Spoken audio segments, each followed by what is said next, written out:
Shalom peuple de Dieu, que Dieu vous bénisse de partout où vous avez eu l'occasion de me recevoir dans vos maisons.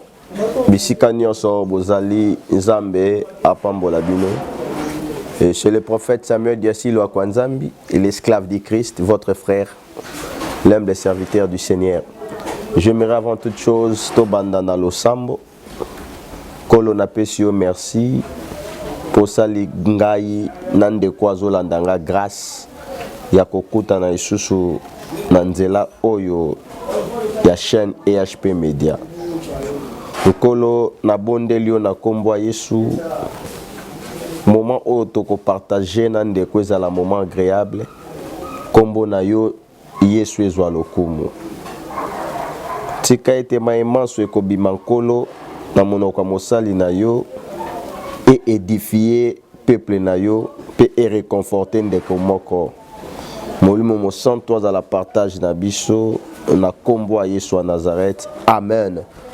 Zamba pambola yo et belé des fois bakokamwa balobi lelo tomoni susu papa Samuel Azali toujours na ba orientation, toujours dans la directive ya Nzambe. Des fois senga to se retraiter, to se retirer et puis senga ka des fois to bima musalo tozo saleza musala moko malamu et senga ka mingi kozala pe na écoute ya Nzambe. Zamba pambola yo na tongo alelo, j'aimerais te parler de la foi audacieuse. Naye na lobela na tina kondima oyo ezana ndelote otokoki koloba kondima ya liboma kondima o eleki. Dans la vie, mon frère et ma sœur, enfants de Dieu que nous sommes, tu es appelé à être un homme ou une femme de la foi. La vie chrétienne eza lokola ba vigno sauté. La vie chrétienne, c'est une vie qui marche qu'avec cela au baza na kondima. Kondima ezali nini? Ba français ba limboleli biso kondima lokola ba bengi yango lokola croyance. Kondima na eloko moko kocha elikia na eloko moko. Mais j'aimerais ko limbola yango selon ma commis. Tozana mukanda ya ba Hébreux chapitre 11 na premier verset. La parole de Dieu est définir kondima comme étant, la Bible nous dit, or la foi est une ferme assurance des choses qu'on espère, une démonstration de celles qu'on ne voit pas. La Bible nous définit la foi comme étant une ferme assurance. Moi Nzambe esengeli ozana kondima e kondima na yo ebongi ezala ferme. Eloko eza ferme eza eloko ekangami, eloko ebujaka te, ebongo nde kondima ya ngana we esengeli tozala. Vous savez, la plupart de nous chrétiens tozo ima tozo mona loboko ya Nzambe ndenge esengeli te parce que kondima na biso eza esika moko te. Kondima na biso tango nyonso ezo tepa lokola mopepe. Or la Bible nous dit la foi est une ferme eloko oyo ebengami ferme eza eloko eza ne esika moko ebujaka te. Mon frère, ma sœur, sans la foi okosepela na vie ya bo Kristo te. Vie abo Christo ezali vie o etondisami na kondima. Lo sambo nanga na tongo lelo nazobondela Nzamba lola yo mutu ozolandanga. Nzambe apesa yo don ya kondima. Nzambe apesa yo don ya kondima. Et Bible tango ezoyebisa biso kondima ezotalisa biso ete à cause ya kondima ezana batu oyo bazwa ba témoignage o ezali favorable. La Bible nous dit tout est possible à celui qui croit, et si tu crois, tu verras la gloire de Dieu. Mon frère, ma sœur, j'aimerais te dire, la situation là que tu vois, ils ont changé. Pourquoi cette situation, ils ont changé? C'est parce que toi, tu n'as pas la foi à la personne de Jésus ou en Dieu. Tu n'as pas la foi. Or, la Bible est en train de nous dire, de nous montrer le désavantage de la foi. Dans le livre de toujours Hébreux 11 et 6, la Bible nous dit, or sans la foi, il est impossible de lui être agréable. Zambe asepela kana bato yo bazase na kondima. Bato yo bazangi kondima basepelisaka nzambe te. Mon frère, ma sœur, ce matin, j'aimerais te dire, ça dépend, il y a l'air aux landanga. Ce que l'ingyo sepelisa nzambe, ce que l'ingyo po bika, vie chrétienne ya malamu, activer kondima. Zala na kondima. Zala na kondima. Ah, nangina ebisa mutu moko espoir esila kio pona maladi wana elienzoto. Espoir esila kio pona situation wana. Nangina ebisa na tongwa lelo. Soki otie kondima na okaka la personne de Jésus-Christ. Ton problème va trouver la solution. Yango moko. La Bible nous dit, à cause de la foi, et mpaka batika ba témoignage ya makasi, batika ba témoignage ya malamu. Ndeko olingo tika témoignage ya malamu na sena moi oyo zala na kondima à la personne de Jésus-Christ.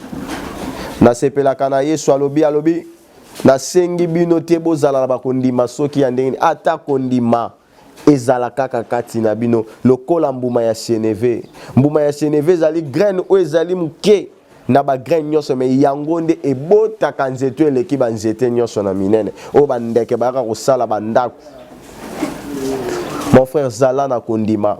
Makomi ebisi biso à cause ya kondima okoki ko déplacer ba montagne. Montagne ezanini, c'est à cause de ta foi.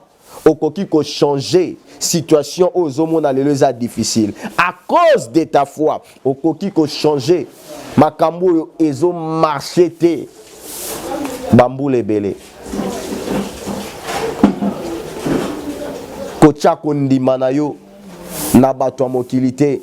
Parce que la parole de Dieu ebisa biso ala ke la mamabe mutu oyo azotia elikia na ye. Mutu azotia kondima na ye kati na moto. Combien de fois oche elikia? Combien de fois oche mabanzo na yo pensé na yo nyonso ya yo kondima na nyonso che lango na batu. Ozala dessus. Et na ngina biso eza vérité oko continue kaka kozala kaka dessus. Ce que ozotia la batu. Ce que ozotia kondima na yo pa batu. La foi est une ferme assurance.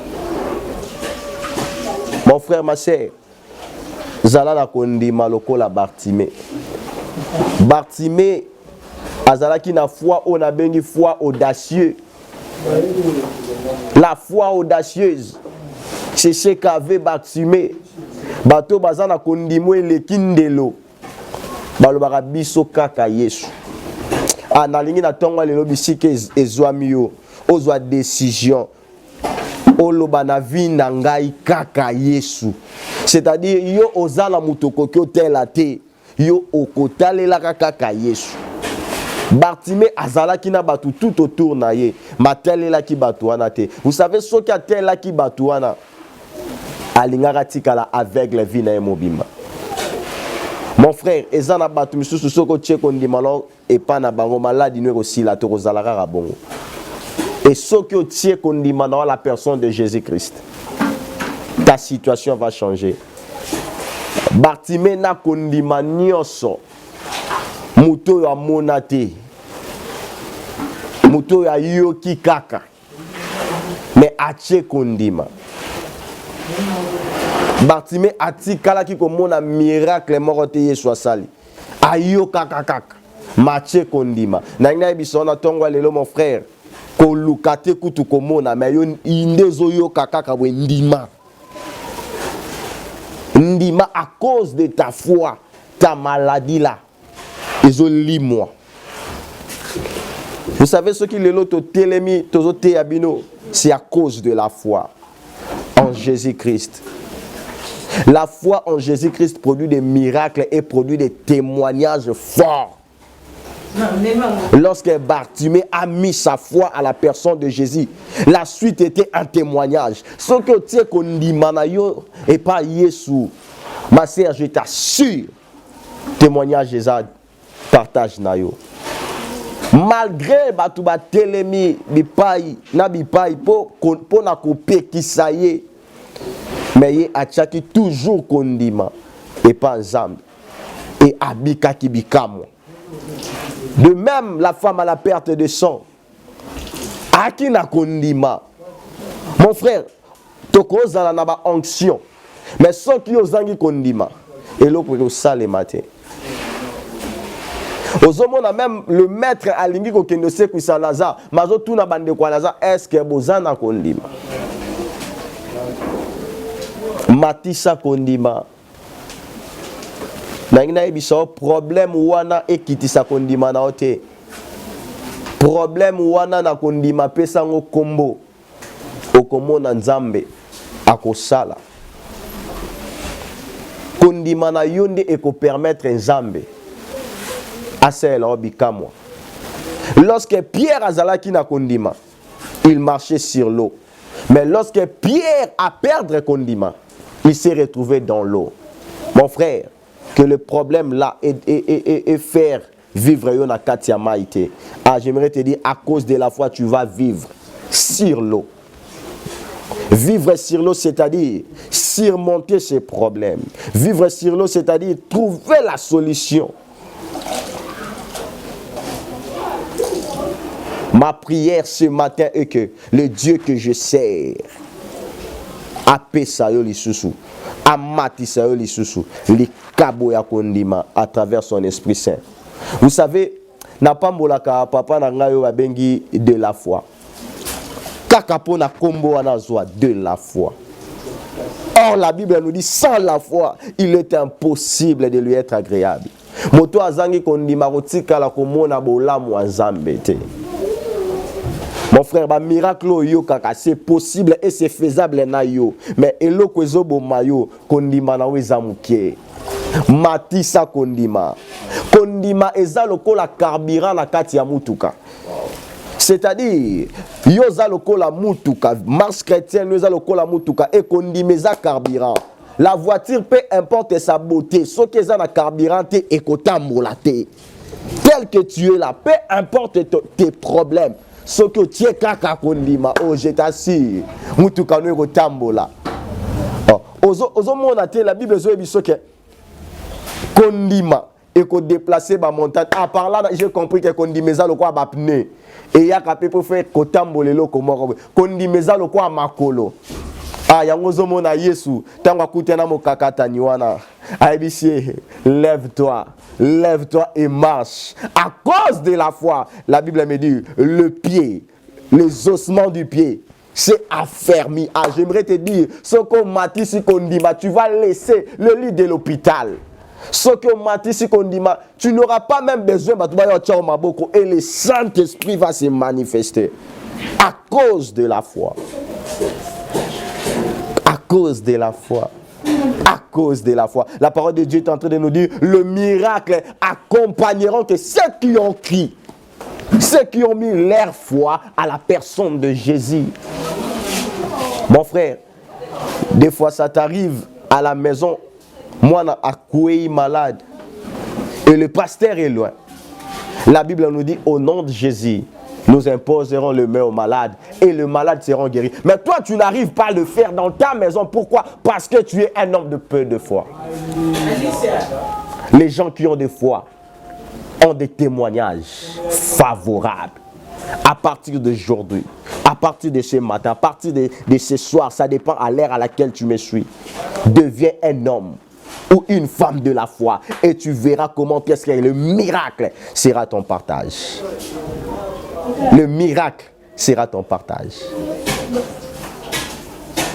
J'aimerais que tu pries avec moi.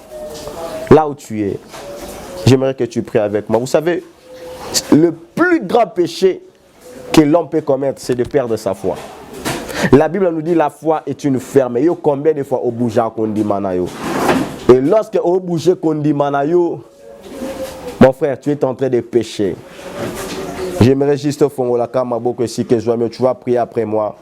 Seigneur Jésus, pardonne-moi parce que deux fois na ningisa ki kondimananga, parce que deux fois na perda ki kondimananga, et ce matin na yo kiyo na nzela mosali na yo na sengi yo zambe pesanga lisusu likabo ya kondima kondima oyo etambusaka ba montagne na kombo na Yesu na kondima na ndimi posili kosala. Amen. Que Dieu te bénisse. Nangina ebiso ndeko babotolo nyoso mais babotolo kondima te. Babotola qui job tout mais babotola job la foi la personne ya nzambe te. Et les gens qui ont des foi nzamba ya kalisusu. Nzamba ya kalisusu. Ko renouveler bola munaye na bomo ina bango. Nzamba pambola yo yo mutozio kazwa kolandanga. C'est le prophète Samuel Diasilo Akwanzambi. Pour nous contacter, le numéro est affiché, plus 243, les 89 97 66 25. Les WhatsApp Soko Bengi Okozwanga Moko pour des orientations, naba prière, soutien na nyoso, équipe Ezawana, Bakosunga na ba prière. Zamba Pambola, parce que je te vois déjà après ces messages être béni. Zamba Pambola EHP Média. Zamba Pambola, papa Dédé Miongo, papa Charlie Kanga, les grands réals. Et Zamba Pambola, mon frère, le pasteur, prophète Jonathan Moulay. Zamba Pambola Bino.